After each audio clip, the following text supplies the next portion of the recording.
প্রেত পক্ষ এখানে স্বাভাবিক একটি বিভ্রম।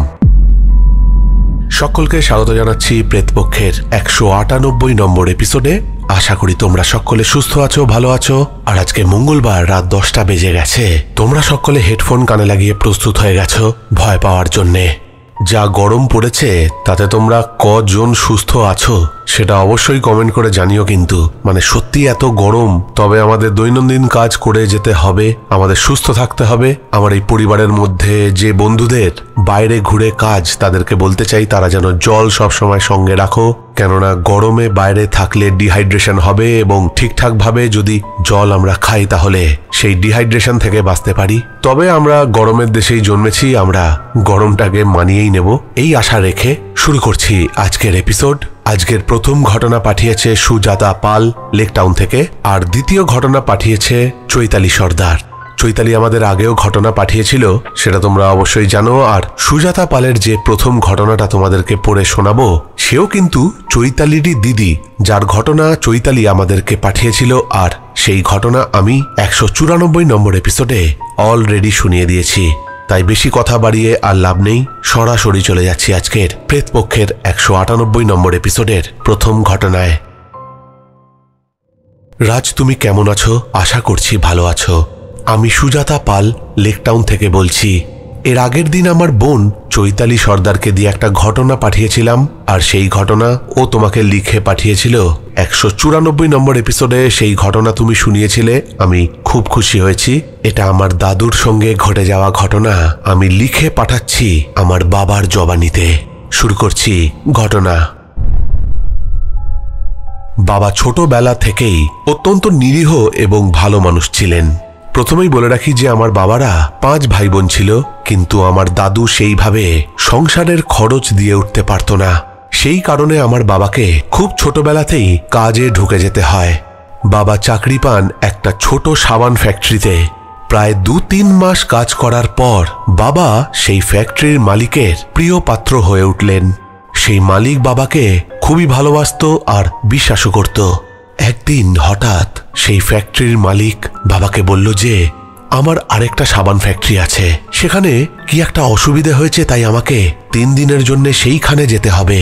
এখানে যারা কাজ করে তাদেরকে আমি তেমন বিশ্বাস করি না, কিন্তু তোমাকে আমার বেশ ভালো লেগেছে। তোমাকে এই সাবান কারখানার চাবি দিয়ে গেলাম। আমার আসতে ৩ দিন লাগবে।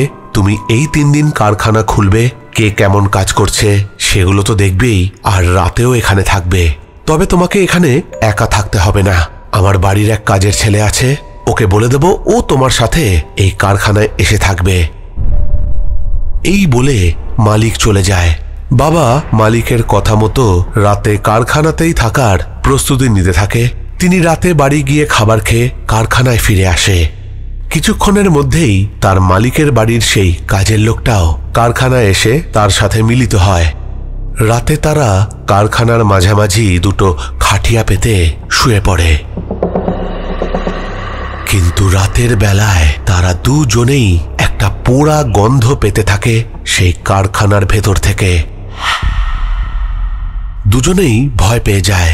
কারখানায় আগুন ফাগুন লাগলো নাকি? তারা এদিক ওদিক ঘুরে দেখে আসে যে কোথাও আগুন লাগলো কিনা, কিন্তু আগুন লাগা তো দূরের কথা, সামান্য কিছুও পুড়তে দেখা গেল না। কিন্তু পোড়া গন্ধটা আসছে কোথা থেকে তারা কেউই বুঝতে পারল না। তারা আবার শুয়ে পড়ল, কিন্তু দুজনেই তন্দ্রাচ্ছন্ন অবস্থায় বুঝতে পারল যে ফ্যাক্টরির ভেতরে কেউ যেন হেঁটে চলে বেড়াচ্ছে। তাদের দুজনের আবার ঘুম ভেঙে যায়। দুজনেই রাতে ঠিক মতো ঘুমোতে পারে না। এইভাবেই ২ দিন কেটে যায়। আর এই ২ দিনেই তারা দুজন ফ্যাক্টরির ভেতরে পোড়া গন্ধ এবং কারোর উপস্থিতি সারা রাত ধরে অনুভব করে। ৩ দিনের দিন সেই কাজের ছেলেটা আমার বাবাকে বলে, দাদা আজ রাতে আমি কারখানায় থাকতে পারবো না, মালিকের বাড়িতেই থাকবো, জায়গাটা ভালো নয়, রাতে এই জায়গাতে থাকা উচিত হবে না। এই কথা বলে সেই ছেলেটি তো কেটে পড়ল, কিন্তু বাবা মালিককে কথা দিয়েছে, সে তো যেতে পারবে না। তাই বাবা সেই দিন রাতে একাই থেকে গেল সেই কারখানায়। রোজকার মতো সেই দিনও বাড়িতে খাওয়া দাওয়া করে রাতে কারখানায় এসে শোয়ে, কিন্তু মাঝরাতের দিকে বাবার আবার ঘুম ভাঙে সেই পোড়া গন্ধে। আজকে গন্ধটা খুব তীব্র। কারখানার ভেতরে কয়েকটা আলো বাবা জ্বেলে রেখেছিল, কিন্তু বাবা যেই মাত্র উঠে বসেছে তক্ষুনি কারেন্টটা চলে যায়। বাবা কিছুক্ষণ চুপচাপ খাটের ওপর বসে থাকে। মিশমিশে কালো অন্ধকার তার সামনে। কোথায় যাবে এক হাত দূরের জিনিসও বোঝা যাচ্ছে না। কিন্তু এর পরেই বাবা যেটা শুনতে পেল সেটা শোনার জন্যে বাবা একেবারেই প্রস্তুত ছিল না। বাবা শুনতে পেল একটি মেয়ে সেই ফ্যাক্টরির ভেতরেই চিৎকার করে কাঁদছে। সেই কান্না শুনলে যে কারোর বুক ভয় কেঁপে উঠবে। বাবা এমনি ভয় পেয়েছিল, কিন্তু তিনি আরো ভয় পেয়ে যান যখন শুনতে পান যে ফ্যাক্টরির যে টিনের চাল, সেই চালের ওপর কে দৌড়ে বেড়াচ্ছে। টিনের চালের ওপর ধপ ধপ করে হাঁটা চলা করার আওয়াজ পাচ্ছেন বাবা। বাবা কোনো রকমে অন্ধকারের মধ্যে আন্দাজে একটা ঘরের মধ্যে যায়। সেই ঘরে মোমবাতি আর দেশলাই রাখা ছিল। কোনো রকমে হাতড়িয়ে বাবা দুটো মোমবাতি আর একটা দেশলাই পেয়ে যান। বাবা দেশলাই পাওয়া মাত্রই ফস করে দেশলাই কাঠিরা জ্বালিয়ে ফেলেন। তারপর দুটো মোমবাতিও জ্বালিয়ে নেন। সেই দুটো মোমবাতি নিয়ে বাবা আবার খাটের সামনে ফিরে আসে। সেই খাটের সামনে রাখা ছিল একটা ছোট কাঠের টেবিল। মোমবাতি দুটো সেই টেবিলের ওপর বাবা রেখে দেন। বাবা চুপচাপ খাটের ওপরে শুয়ে পড়েন, কিন্তু ঠিক তখনই কেউ যেন মোমবাতি দুটোকে ফু দিয়ে নিভিয়ে দেয়। কারোর ফু দেওয়ার আওয়াজ বাবা পরিষ্কার শুনতে পেয়েছেন, কিন্তু কাউকেই দেখতে পাননি। বাবা ভয় সেই খাটের মধ্যে চুপ করে শুয়ে থাকেন আর ঠাকুরকে ডাকতে থাকেন। হঠাৎ বাবার একটা কথা মনে পড়ে যায়। তার গুরুজনদের মধ্যে কেউ তাকে বলেছিল যে গরুর কাছে নাকি কোনো প্রেতাত্মা যেতে পারে না। বাবার মনে পড়ে যে কারখানার ঠিক পাশেই একটা গোয়াল ঘর আছে। বাবা তাড়াতাড়ি করে সেই অন্ধকারের মধ্যেই ফ্যাক্টরি থেকে বেরিয়ে সেই গোয়াল ঘরে গিয়ে ঢুকে যায়। বাবা এতটাই ভয় পেয়েছিল যে তিনি গোয়াল ঘরের মধ্যে যে গরুগুলো রয়েছে তার মাঝখানে গিয়ে বসে পড়ে। তিনি এতটাই ভয় পেয়েছিলেন যে তিনি এটাও খেয়াল করেননি যে গরুগুলো যদি তাকে গুঁতিয়ে দেয় তাহলে তার কি হবে। কিন্তু অদ্ভুত ব্যাপার, গোয়াল ঘরের সেই গরুগুলো বাবাকে কিছুই করল না, কিন্তু গোয়াল ঘরের আশেপাশে চলতে থাকলো তুমুল উৎপাত। বাবা দেখতে পেল যে কেউ সেই গোয়াল ঘরে ঢোকার চেষ্টা করছে, জিনিসপত্র এদিক ওদিক ফেলে দিচ্ছে, কিন্তু কাউকেই দেখা যাচ্ছে না আর কেউ গোয়াল ঘরে ঢুকতেও পারছে না। এর মধ্যে সেই রাতে আমার ঠাকুমা স্বপ্ন দেখেন যে আমার বাবার কারখানায় বড় বিপদ ঘটেছে। মায়ের ভালোবাসা বোধহয় একেই বলে। সত্যি বাবার সঙ্গে সেই রাতে যা ঘটে যাচ্ছিল সেটা কোনো বিপদের থেকে কম নয়। ঠাম্মার ঘুম ভেঙে যায় আর তিনি সেই মাঝ রাতে একটা ছোট্ট হারিকেন নিয়ে কারখানায় যাবে বলে বেরিয়ে পড়েন। ঠাম্মা যখন সেই ফ্যাক্টরির মধ্যে গিয়ে ঢোকেন তখন তিনি বাবাকে দেখতে পান না। এখানে বলে রাখি যে ঠাকুমা নিশ্চয়ই কোনো বিপদের গন্ধ পেয়েছিলেন, তাই তিনি তার সাথে হারিকেন ছাড়া আরেক হাতে একটা আঁশ বটি নিয়েছিলেন। ফ্যাক্টরির সামনে গিয়ে ঠাকুমা ডাকেন, মিঠুন, মিঠুন, কোথায় রে বাবা? বাবা ঠাকুমার ডাক শুনতে পেয়ে প্রচন্ড অবাক হন, কিন্তু তাকে যেন বোবায় ধরেছে। সেই গোয়াল ঘরের সামনে যেই অদৃশ্য অপমূর্তি তাণ্ডব চালিয়ে যাচ্ছে সে বাবাকে বলে, আজকে রাতে তোকে মেরেই ফেলবো, বেরো ওখান থেকে, বেরো। এই সময় বাবা আবার শুনতে পায় ঠাকুমা তাকে ডাকছে, মিঠুন, মিঠুন, কোথায় রে বাবা? বাবা সর্বশক্তি দিয়ে মা বলে চিৎকার করে ডেকে ওঠে। ঠাকুমা সেই গোয়াল ঘরে ঢুকে বাবাকে যখন খুঁজে পান তিনি বলেন, তুই এখানে কি করছিস বাবা? ঠাকুমা দেখেন যে বাবা ভয়ে জড়ো সড়ো হয়ে সেখানে বসে রয়েছে আর তার কোনো উত্তর সে দিতে পারছে না। ঠাম্মা যখন বাবাকে নিয়ে বাড়িতে ফিরছে তখন দূরের মসজিদে ভোরের আজান শুরু হয়েছে। এরপর বাবা আর ঠাকুমা সেই অদৃশ্য অপমূর্তির গলার স্বর আরেকবার শুনতে পেয়েছিল। তারা যখন বাড়ি ফিরছে সেই প্রেতাত্মা পেছন থেকে তাদেরকে বলে, তোর ছেলেকে আজকের মতো বাঁচিয়ে নিয়ে গেলি, এর পরের দিন আর ছাড়বো না, আর ছাড়বো না। বাবা এরপর বাড়িতে ফিরে প্রচন্ড অসুস্থ হয়ে পড়েন। 1 সপ্তাহ বাবা বিছানা ছেড়ে উঠতে পারেন না। পাড়া প্রতিবেশী যখন এসে আমার ঠাকুমার কাছে বাবার সাথে ঘটে যাওয়া সমস্ত ঘটনা শুনে তারা বলে যে, তোমার খেয়ে দে কাজ নেই, ছেলেকে ওই ফ্যাক্টরিতে পাঠিয়েছ, ওখানে একটা বউ পুড়ে মারা গিয়েছিল। দিনের বেলায় কোনো গন্ডগোল সেই কারখানায় নেই, কিন্তু রাতে সেই কারখানায় কেউ থাকে না। আর ভুল করেও যদি কারখানায় কেউ থেকে যায় তাহলে সেই প্রেতাত্মা তাদের ভয় দেখায় আর কান্নাকাটি করে, উৎপাত চালায় তাদের ওপর। তারপর নেমে আসে ঘোর অপমৃত্যু। তোমার ছেলে যে বেঁচে ফিরে এসেছে এই অনেক বড় ব্যাপার। সত্যি কথা বলতে সেই ফ্যাক্টরিতে কাজে ঢোকার আগে এরকম কোনো ঘটনা সেই ফ্যাক্টরিতে ঘটেছে বাবা জানতো না, না হলে হয়তো সেই ফ্যাক্টরিতে বাবা কাজ করতেই ঢুকতো না। কিন্তু এই ঘটনা জানার পর বাবা আর সেই ফ্যাক্টরিতে ফিরে যাননি, তিনি সেই ফ্যাক্টরির কাজ ছেড়ে দিয়েছিলেন।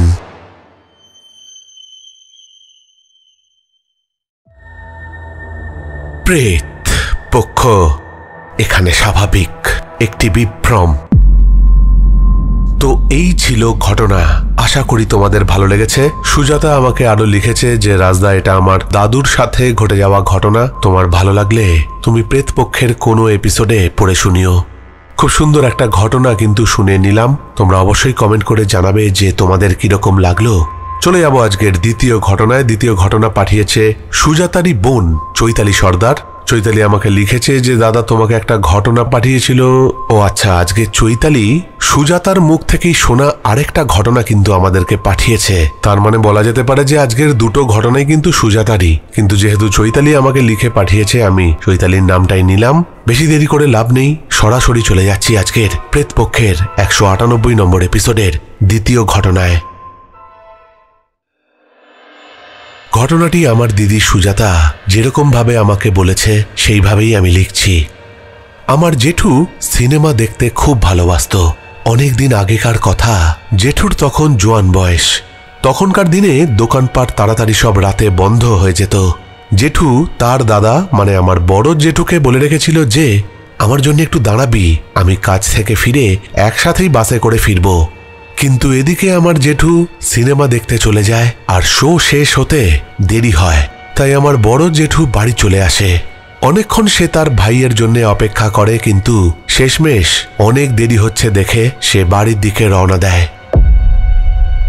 জেঠু যখন সিনেমা দেখে বেরোয় সে নিজেই বুঝতে পারে যে অনেকটাই দেরি হয়ে গেছে, দাদা হয়তো বাড়ি ফিরে গেছে।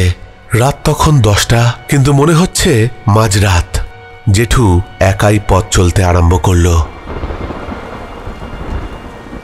অল্প বৃষ্টি পড়ছে আর ঝোড়ো হাওয়া দিচ্ছে। তাড়াতাড়ি পা চালিয়ে বাড়ি ফিরতে হবে। যে রাস্তা দিয়ে জেঠু বাড়ি ফিরছিল সেই রাস্তার ধারে একটা বড় পুকুর ছিল, আর সেই পুকুরের পাশে একটা তাল গাছ। জেঠু যখন সেই পুকুর পাড় দিয়ে যাচ্ছে হঠাৎ তার নজর যায় সেই তাল গাছের ওপর। সে দেখে একটা মনুষ্যাকৃতি, কিন্তু তার মাথাটা অনেকটাই বড়। সেরকমই এক বিকট দর্শন মনুষ্যাকৃতি সেই গাছের ওপর থেকে বেয়ে বেয়ে নিচে নেমে আসছে। তারপর হঠাৎ অদৃশ্য হয়ে গেল কোথায়। জেঠু সেখানে দাঁড়িয়ে কিছুক্ষণ গাছের দিকে তাকিয়ে থাকলো আর একটা বিড়ি ধরালো। জেঠু বিড়িতে দুটো টান দিয়ে আবার পথ চলতে শুরু করলো, কিন্তু একটু পরেই সে দেখতে পেল যে তাল গাছটা সে পেছনে ফেলে এগিয়ে যাচ্ছে। সেই গাছটা থেকে কি যেন পড়ছে। সে পেছন ফিরে দেখে কয়েকটা তাল রাস্তার ওপরে পড়ে রয়েছে। জেঠু একটুখানি এগিয়ে গিয়েছিল, সে আবার গাছের কাছে ফিরল, দেখল হ্যাঁ সত্যি তো বেশ কয়েকটা তাল রাস্তার ওপরে পড়ে রয়েছে।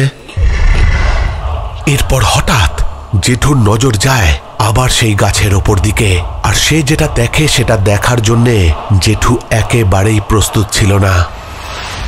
জেঠু দেখে কিছুক্ষণ আগে যেই জায়গাটাতে একটা বিকট দর্শন মানুষকে দেখতে পেয়েছিল সেখানে দুটো পা ঝুলছে। শুধুই পা, আর কিছুই দেখা যাচ্ছে না। জেঠু ভয় ভয় বলে উঠল, এই কে রে, কে ওখানে? জেঠু প্রশ্ন করায় সেই অপমূর্তি পা দুটো দোলাতে আরম্ভ করলো আর বলল, কে রে, তাল কোড়াবি না? আমি তোর জন্য তাল ফেললাম, কুড়িয়ে নিয়ে যা।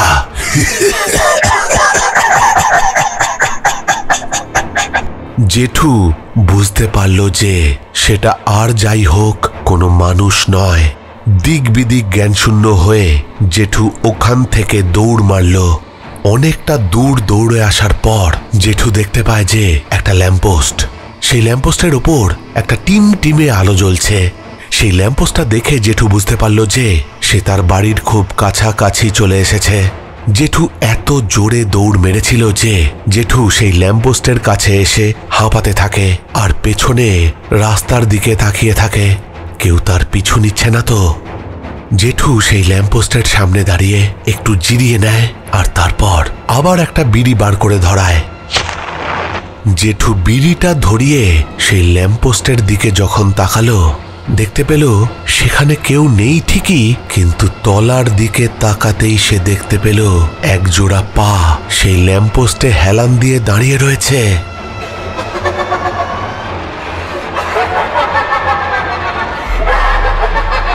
তার কোনো শরীর নেই। জেঠু পা দুটো দেখে বুঝতে পারল সেই প্রেতাত্মা তাকে সেই তাল গাছ থেকে এই অবধি তাড়া করে এসেছে। এবার আর তার কোনো রক্ষে নেই। এই কথাটা ভাবা জেঠু শেষও করেননি, হঠাৎ করে দুটো অদৃশ্য হাত যেন জেঠুর গলা টিপে ধরল। জেঠু দিক বিদিক জ্ঞান শূন্য হয়ে পড়ল, কিন্তু সেই অবস্থাতেও একটা বুদ্ধিমানের কাজ করে সে। আগুনে প্রেতাত্মারা ভয় পায় আর তার হাতে ছিল জ্বলন্ত বিড়ি। জেঠু সেই জ্বলন্ত বিড়ি ছুঁড়ে মারে সেই অপচ্ছায়ার দিকে, যাকে সে দেখতেই পাচ্ছে না। শুধু দেখা যাচ্ছে তার পা দুটো, কিন্তু সেই বিড়ি ছুঁড়ে মারার সাথে সাথেই যে অপশক্তি তার গলা টিপে ধরেছিল সে যেন তাকে ছেড়ে দিল। জেঠু সেখান থেকে আবার দৌড় লাগায় আর একেবারে বাড়ির উঠোনে এসে মা মা বলে চিৎকার করে অজ্ঞান হয়ে পড়ে যায় সেইখানে।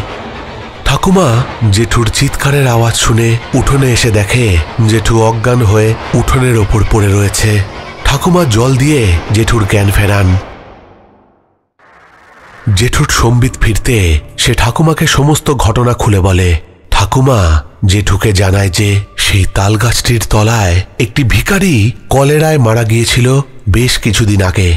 কখনো সেই ভিখারিটা সেই তাল গাছের তলায় বসতো, আবার সেই ভিখারি রাতের বেলায় সেই ল্যাম্পপোস্টার তলায় বসতো, যেই ল্যাম্পপোস্টের ধারে জেঠুর সঙ্গে এই বিপদ ঘটে গিয়েছিল। আর দিনের বেলায় রোদ উঠলে সেই ভিখারিটা সেই তাল গাছের নিচে বসে থাকতো। ঠাকুমা জেঠুকে বলে সেই ভিখারি মারা যাওয়ার পর তার অতৃপ্ত আত্মা নাকি এখনো অনেককেই ভয় দেখায়। অনেকে নাকি সেই ভিখারিকে রাতের বেলায় সেই ল্যাম্পপোস্টের ধারে আর না হলে সেই তাল গাছের ওখানে দাঁড়িয়ে থাকতে দেখে। এই কথা শোনার পর জেঠু প্রচণ্ড ভয় পেয়ে যায়। আর সেই ঘটনার থেকে আজ পর্যন্ত রাতে বাড়ি ফেরার সময় জেঠু সেই রাস্তা দিয়ে আর কোনো দিন বাড়ি ফেরেননি। প্রেত পক্ষ এখানে স্বাভাবিক একটি বিভ্রম। তো এই ছিল চৈতালির পাঠানো দ্বিতীয় ঘটনা। অবশ্যই এই ঘটনা সুজাতার মুখ থেকে চৈতালি শুনেছে, কিন্তু সত্যি এই ঘটনা কিন্তু আমার বেশ ভালো লেগেছে। তোমরা অবশ্যই কমেন্ট করে জানিও যে তোমাদের কিরকম লাগলো।